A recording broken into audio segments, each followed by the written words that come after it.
जय श्री श्याम।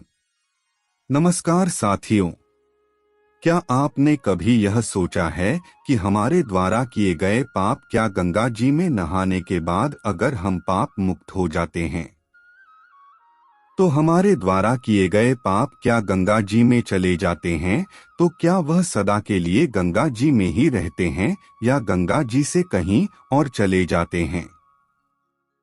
तो चलो हम आपको इस प्रस्तुति में बताएंगे। और अपने अभी तक हमारे चैनल हरि धर्म रथ को सब्सक्राइब नहीं किया तो चैनल को अभी सब्सक्राइब करें, वीडियो को लाइक भी करें और कमेंट बॉक्स में राधे राधे भी अवश्य लिखें। अधिक समय न लेते हुए हम अपनी प्रस्तुति आरंभ करते हैं। एक बार एक ऋषि ने सोचा कि लोग पाप धोने के लिए सभी लोग गंगा जाते हैं, ऐसे में सारे पार गंगा में ही समा जाते हैं, इस तरह तो गंगा भी पापी हो जाएगी। उस ऋषि ने यह जानने के लिए आखिर पाप जाता कहाँ है, तपस्या की। तपस्या करने के फलस्वरूप देवगण प्रकट हुए। तब ऋषि ने उनसे पूछा कि गंगा में जो पाप धोया जाता है वह कहाँ जाता है। तब भगवान ने कहा कि चलो गंगा जी से ही पूछते हैं इस बारे में।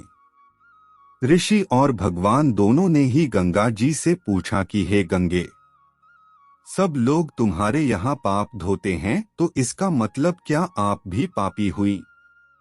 तब गंगा ने कहा कि मैं कैसे पापी हो गई, मैं तो सभी पाप लेकर समुद्र को अर्पित कर देती हूँ। इसके बाद ऋषि और भगवान समुद्र के पास गए और उनसे पूछा कि हे सागर, गंगा सभी पाप आपको अर्पित कर देती है तो क्या आप पापी हो गए? तब समुद्र ने कहा कि वो कैसे पापी हुआ, वो सभी पाप को भाप बनाकर बादल बना देता है। अब ऋषि और भगवान दोनों ही बादल के पास गए, उनसे पूछा कि हे बादल, समुद्र पापों को भाप बनाकर बादल बना देते हैं तो क्या आप पापी हुए? बादलों ने कहा, मैं कैसे पापी हुआ, मैं तो सभी पाप को वापस पानी बना देता हूँ और धरती पर गिरा देता हूँ, इससे ही अन्न उपजता है, इसे ही मानव खाता है। उस अन्न में जो अन्न जिस मानसिक स्थिति से उगाया जाता है और जिस वृत्ति से प्राप्त किया जाता है और जिस मानसिक अवस्था में खाया जाता है, उसी के आधार पर मानव की मानसिकता बनती है।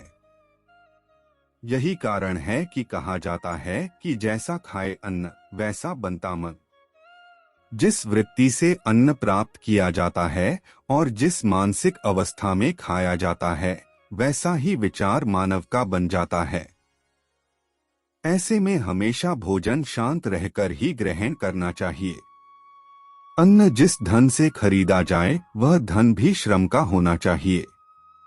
साथियों, आपको आज की बहुमूल्य जानकारी पसंद आई है तो हमारे चैनल हरि धर्म रथ को सब्सक्राइब कीजिए, वीडियो को लाइक करें और इस जानकारी को अपने सगे संबंधियों मित्रों के साथ साझा भी कीजिए। कमेंट बॉक्स में अपने सुझाव भी अवश्य लिखिएगा और कोई गलती हुई हो तो माफ करना।